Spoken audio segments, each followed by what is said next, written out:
जादुई पेड़। गांव के छोर पर जहां हरे भरे खेत खत्म होते थे और घनी जंगल की शुरुआत होती थी, वहां एक बहुत पुराना और विशाल बरगद का पेड़ था। इस पेड़ के बारे में तरह तरह की कहानियां प्रचलित थीं। कुछ कहते थे कि रात में इसकी जड़ें चलती हैं, कुछ कहते थे कि इसकी पत्तियों से मधुर संगीत निकलता है, और कुछ मानते थे कि ये पेड़ जादुई है।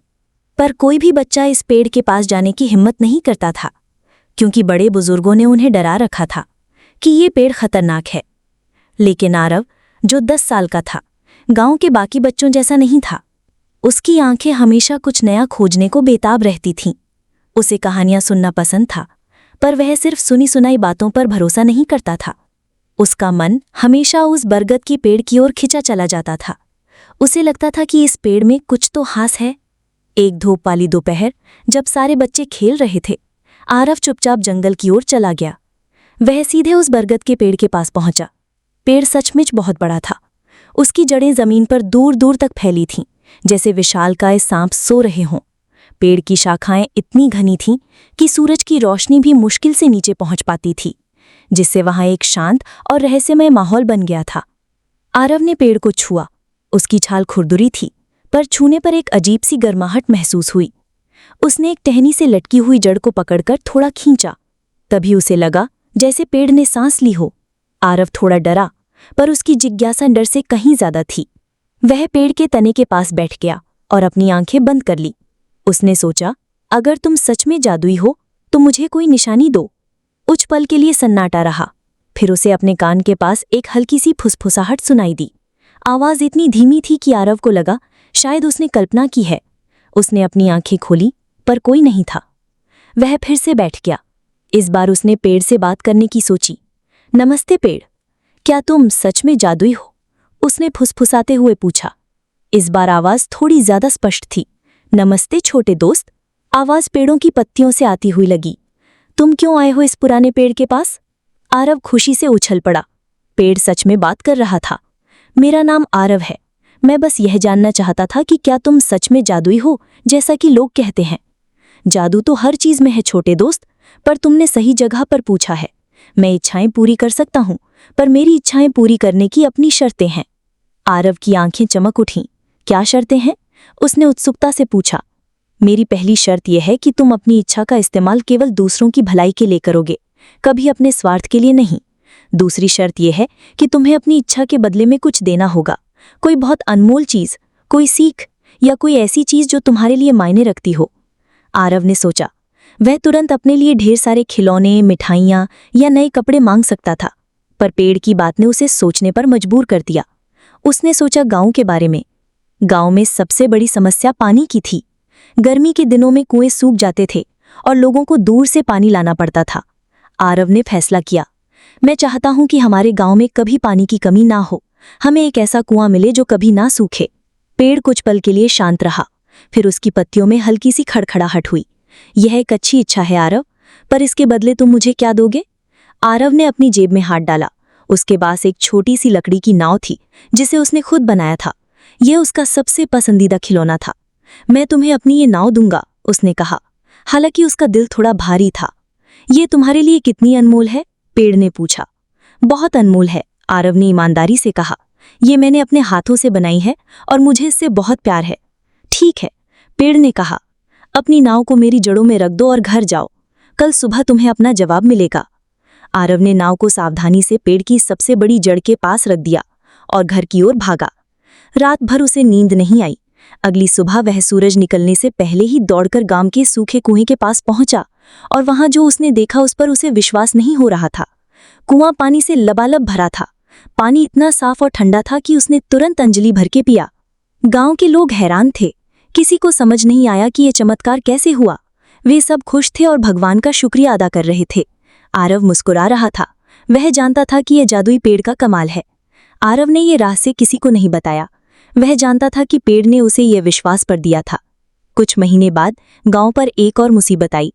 एक बीमारी फैल गई थी जिससे बच्चे बहुत बीमार पड़ रहे थे। कोई दवा काम नहीं कर रही थी।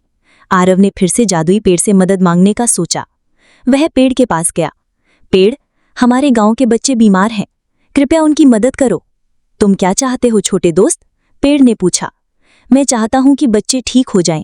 मैं चाहता हूं कि एक ऐसी दवा मिले जो उन्हें ठीक कर सके। यह एक नेक इच्छा है, पर इसके बदले तुम मुझे क्या दोगे? आरव ने सोचा। इस बार उसके पास कोई खिलौना नहीं था जो उतना अनमोल हो। उसने अपने बचपन की सबसे अच्छी यादें सोचीं। उसे याद आया कि जब उसकी माँ बीमार थी तो उसने कितनी मेहनत की थी ताकि माँ को कोई परेशानी ना हो। मैं तुम्हें अपनी सबसे अच्छी यादें दूंगा, आरव ने कहा। वे यादें जिनमें मैंने दूसरों की मदद की थी और उन्हें खुश देखा था। मुझे लगता है कि दूसरों की मदद करने का अनुभव ही सबसे अनमोल है। पेड़ कुछ देर तक शांत रहा, फिर उसकी शाखाएं हल्की हल्की हिलने लगी। तुम्हारी ये भेंट बहुत अनमोल है, आरव। यादें सच्ची दौलत होती हैं। जाओ, तुम्हें अपने घर के आंगन में एक खास फूल मिलेगा। उस फूल की पत्तियों से दवा बनेगी। आरव तुरंत घर भागा।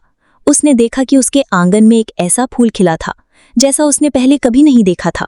फूल से एक अजीब सी चमक निकल रही थी। आरव ने उस फूल की पत्तियों से दवा बनाई और गांव के बीमार बच्चों को दी। धीरे धीरे बच्चे ठीक होने लगे। पूरे गांव में खुशी फैल गई। आरव अब बड़ा होने लगा था। उसने जादुई पेड़ से कभी अपने लिए कुछ नहीं मांगा। वह हमेशा गांव की समस्याओं को हल करने के लिए उसकी मदद लेता था। उसने गांव में एक स्कूल बनवाया जहां सभी बच्चे पढ़ सकें। इसके लिए उसने अपनी सारी किताबें और ज्ञान पेड़ को दे दिया। पेड़ ने कहा कि ज्ञान सबसे बड़ा धन है और उसे पाकर वह बहुत खुश है। एक बार गांव पर चोरों का खतरा मंडरा रहा था। कुछ लुटेरे गांव पर हमला करने की योजना बना रहे थे। आरव ने पेड़ से मदद मांगी। पेड़, हमारे गांव को बचाओ। तुम क्या दोगे आरव? पेड़ ने पूछा। आरव ने गहरी सांस ली। मैं तुम्हें अपना बचपन का भोलापन दूंगा। मैं अब बड़ा हो गया हूं और दुनिया की कठिनाइयां समझ गया हूं, पर मैं चाहता हूं कि गांव सुरक्षित रहे, भले ही मुझे अपनी मासूमियत छोड़नी पड़े। पेड़ ने एक गहरी आह भरी। यह सबसे मुश्किल भेंट है आरव। बचपन का भोलापन अमूल्य है, पर तुम्हारी इच्छा नेक है। पेड़ ने अपनी जादुई शक्तियों से गांव के चारों ओर एक अदृश्य दीवार बना दी। जब चोर गांव में घुसने की कोशिश कर रहे थे तो उन्हें लगा जैसे वे एक अजीब दलदल में फंस गए हों। वे आगे नहीं बढ़ पाए और अंततः भाग गए। गांव सुरक्षित था। समय के साथ आरव एक समझदार और प्रतिष्ठित व्यक्ति बन गया। वह गांव का मुखिया बना और उसने हमेशा लोगों की भलाई के लिए काम किया। वह अब भी कभी कभी उस बरगद के पेड़ के पास जाता था। पेड़ अब भी जादुई था, पर आरव ने उससे कुछ भी नहीं मांगा। वह बस वहां बैठकर पेड़ से बातें करता था और उसकी बुद्धिमत्ता से सीखता था। एक दिन आरव बहुत बूढ़ा हो गया था। वह अपनी अंतिम सांसें लेने से पहले उस जादुई पेड़ के पास गया। पेड़, उसने फुसफुसाते हुए कहा, मैंने तुम्हें अपना सब कुछ दे दिया, मेरा बचपन, मेरी यादें, मेरा ज्ञान, पर मुझे कोई अफसोस नहीं है। पेड़ की आवाज उतनी ही मधुर और गहरी थी। तुमने मुझे वो सब कुछ दिया जो सबसे अनमोल था, और तुमने बदले में जो पाया वह किसी जादू से कम नहीं था। तुमने सच्ची खुशी पाई जो दूसरों की मदद करने में है। तुमने प्रेम पाया जो लोगों के दिलों में तुम्हारे लिए था। तुमने शांति पाई ये जानकर कि तुमने एक अच्छा जीवन जिया। और अब मेरी अंतिम इच्छा है। मैं चाहता हूं कि इस पेड़ का जादू कभी खत्म ना हो, ताकि ये हमेशा दूसरों की मदद कर सके। यह इच्छा नहीं बल्कि एक वरदान है आरव। ये जादू तब तक रहेगा जब तक इस दुनिया में नेक दिल वाले लोग रहेंगे। तुमने इस पेड़ को अपना सब कुछ दे दिया और बदले में तुमने इस जादू को अनंत बना दिया। आरव ने पेड़ के तने पर अपना सिर रखा और शांति से अपनी आंखें बंद कर लीं। गांव के लोगों ने उसे वहीं पेड़ के पास पाया। वे दुखी थे, पर वे जानते थे कि आरव ने एक महान जीवन जिया था। जादुई पेड़ आज भी गांव के छोर पर खड़ा है। उसके बारे में कहानियां अब भी कही जाती हैं, पर अब वे डर की कहानियां नहीं बल्कि प्यार और त्याग की कहानियां हैं।